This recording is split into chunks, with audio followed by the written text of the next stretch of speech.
Ready to streamline your code review process and supercharge your GitHub workflow directly from VS Code. First, make sure you have the GitHub extension installed in VS Code. You can find it in the extensions marketplace once installed. You'll see the GitHub icon in your source control panel, usually located on the left-hand side. Now, make the changes you want to contribute to the project in your local branch. This could be anything from fixing a bug to adding a new feature. Stage your changes by clicking the plus icon next to the files you modify.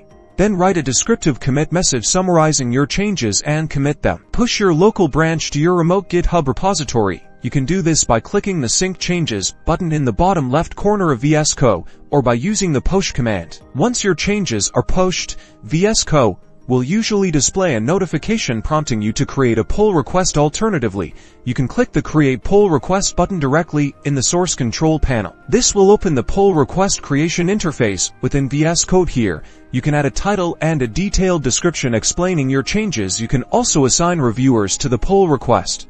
Finally, click the Create button to submit your pull request to the repository. Now, your team can review your code, provide feedback, and ultimately merge it into the main branch, all without leaving VS Code. Happy coding!